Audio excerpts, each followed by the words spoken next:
That whole mess started on a crisp Saturday morning in late spring, the kind where the dew still clings to the grass and the world feels right for about 5 minutes before reality kicks in. I was out in the backyard of our split-level ranch in Willow Ridge Estates, just outside Raleigh, North Carolina. 57 years old, retired from the power company after climbing poles in hurricanes and ice storms for 34 years. Name's Carl Brennan, and that morning I was in my faded jeans and old Clemson Tigers cap, black coffee steaming in one hand, garden hose dribbling in the other. The azaleas were blooming pink as cotton candy, and I was thinking about nothing heavier than whether to mow before or after the NASCAR race. Then came the first thunk. Metal on dirt, sharp as a gunshot. I looked up and saw a guy in a neon yellow vest hammering a red survey stake right through my prized petunias, the ones my late mama planted seeds for back in '98. By the time I rounded the corner of the house, there were half a dozen more stakes, orange tape strung between them like police crime scene ribbon, turning my side yard into a no-man's land. And there she was, Diane Whitmore from next door, standing smack in the middle of my driveway at 7 o'clock sharp, arms folded tight as a banker's wallet, clipboard in one hand, papers fluttering in the breeze. Diane's about my age, retired attorney from some big firm downtown, the type who wears power suits to the mailbox and quotes bylaws like Bible verses. "Morning, Carl," she said, her voice honey-sweet with an undercurrent of steel. "We've got a problem. That back corner of your garage. It's on my land. The pergola too, and half your flower bed. Survey says so." I set my coffee mug on the fence post, careful not to spill, and wiped my hands on my jeans. "Diane, what in God's name are you talking about? That garage has been there since my folks built it in '98. Daddy poured the slab himself with a rented mixer and a bad back." She thrust the clipboard forward like a bayonet. "Professional survey. Cost me $4,000, but worth every penny. GPS coordinates don't lie. You've got 30 days to start demolition, or my lawyer gets involved. We can keep this civil, Carl. Just sign the easement waiver, and we'll call it even." Before I could wrap my head around demolition, Howard Langston pulled up in his golf cart, tin golf shirt tucked neat as a pin, hair combed like he was running for mayor. Howard's the HOA president, 62, sells insurance by day and rules Willow Ridge like his personal kingdom by night. "Carl," he said, stepping out with that salesman's grin, laying a hand on my shoulder like we were old pals swapping fish stories. "Nobody wants this to get ugly. Diane's just protecting what's hers. We've got that 2019 boundary standardization study that backs her up 100%. Let's be reasonable adults here, sit down over coffee, work this out neighbor to neighbor." I shrugged his hand off, gentle but firm. "Howard, what study? Nobody told me about any study. And why wasn't I notified about stakes in my yard? This feels like an ambush." Diane flipped a page on her clipboard. "Notification's a courtesy, Carl, not law. The pros are clear, 14 feet of encroachment. We can do this easy or hard." Howard nodded along like a bobblehead. "Exactly. The study's part of our comprehensive neighborhood improvement standards. Available at the appropriate disclosure stage. Trust me, it's all above board." I asked to see it right then. Howard just smiled wider.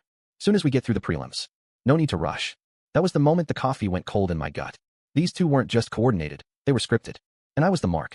The next 3 weeks turned my quiet corner lot into a war zone of passive aggression. Every morning at 8 on the dot, an email pinged from Diane, CC to Howard, with survey updates full of jargon like geodetic variances and historical discrepancies. Attachments were PDF scans of maps I couldn't read without a degree, all stamped by Precision Land Services. Orange tape webbed my yard so thick I had to limbo under it to wheel out the trash bins. A big yellow sign zip-tied to my gate screamed "Survey in progress. Keep out," facing the street so every jogger and dog walker could gawk. My side gate stuck half open because a stake blocked the latch. Neighbors who'd borrowed my ladder or shared barbecue last summer started crossing the street when they saw me coming. Mrs. Jenkins from 2 doors down, who'd always stop to chat about her grandkids, gave me a tight smile and hurried inside.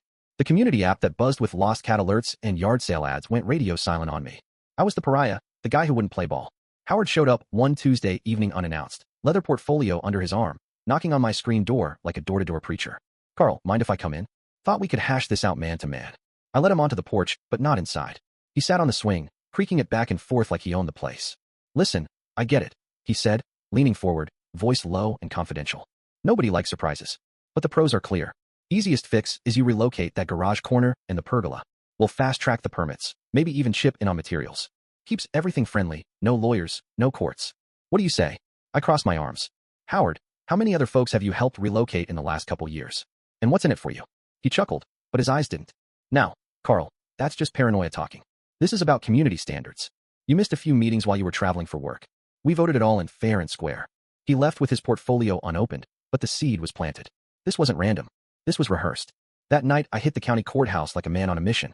Drove the 20 miles into downtown Raleigh with a thermos of black coffee and a legal pad. Spent 6 hours in the basement records room, pulling dusty plats and deeds from microfiche machines that hadn't been updated since Reagan was president.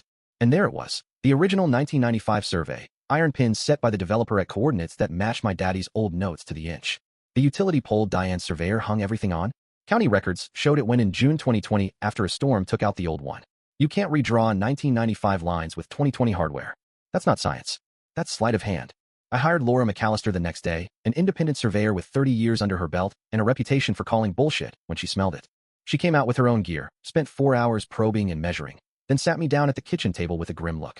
"This isn't sloppy work, Carl," she said, tapping Diane's map with a pencil. "This is deliberate." They ignored the original pins completely. Buried under sod, but they're there. Somebody wanted this line moved. While Laura dug deeper, I started reading HOA minutes like they were the Dead Sea Scrolls. Buried in the March 2023 board meeting, 3 months before Diane ever knocked on my door, was approval for a boundary standardization initiative with $150,000 budgeted for professional services and legal support. Howard's own company, Langston Green Solutions, had landed every landscaping contract that spun out of it. Every time somebody voluntarily donated a strip of yard for the good of the community, Howard's crew showed up to install benches or flower beds, and pocketed 5 figures each time. Diane's beloved surveyor? His brother-in-law owned Precision Land Services. Same outfit Howard recommended to 2 other HOAs where mysterious boundary beefs had popped up like weeds. It wasn't a glitch. It was a grift. I filed the complaint with the county that Friday, attachments thick as a phone book. Chief Surveyor Ray Delgado himself showed up Monday with a full crew and gear that looked like it came from NASA. Ground-penetrating radar, laser theodolites, the works. They scanned for hours while Diane and Howard watched from her porch like hawks. By 4 that afternoon, Ray had the original iron pins located, exactly where the 1995 plat said they'd be. We all crammed into the community center that Thursday night, 30 households strong, tension thick as Carolina humidity. Ray laid the new plat on the projector and cleared his throat. "Folks," he said, voice booming like a judge's gavel, "the true line runs 6.5 feet inside the Whitmore residence." The room sucked in a collective breath. Diane grabbed the back of a chair, knuckles white. Her foundation? My dirt. Custom brick driveway? My dirt. That 80,000 rose garden that won HOA awards 3 years running? All mine. Even the outdoor kitchen her husband built before he passed in 19 Sat Square on Brennan property. Howard tried to stand. "Now hold on, Ray, there must be some." Ray cut him like a knife. "Mr. Langston, your surveyor's references were fabricated. That's fraud. This heads to the DA tomorrow." Diane wheeled on Howard, face twisted in betrayal. "You said the numbers were rock solid. You told me we were just clarifying community assets." Howard stammered. "Diane, I was trying to improve values for everyone." Ray laid out my options like menu items. 1. Full reclamation. Everything off your land in 30 days. 2. Paid easement negotiation. 3. Sue for damages, let the judge decide. I stood up slow, feeling every eye in the room. For weeks I'd been the stubborn old coot holding up progress. Now the truth was out, sharp as those iron pins. "Option 1, I said, voice steady as a line crew in a storm. "Every brick, every bush. It comes off my dirt. No deals. No easements."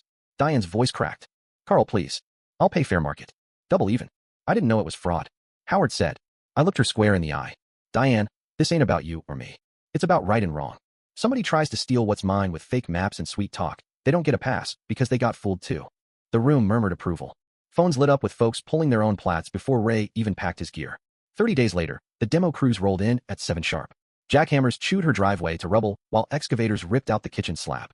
Structural engineers shored her foundation where it hung over the line. Turned out the builders in 95 had skimped on rebar, so that cost extra.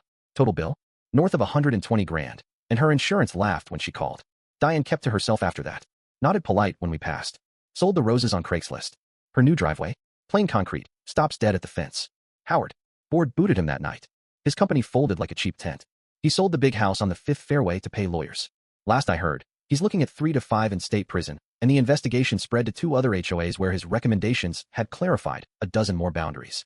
We elected a new board that posts every penny online, requires county surveys for anything touching a line, and banned conflicts of interest colder than a banker's heart. I put up a cedar fence on the true line, solid 8 feet with a gate for access. Mounted a brass plaque, property rights restored, 2024.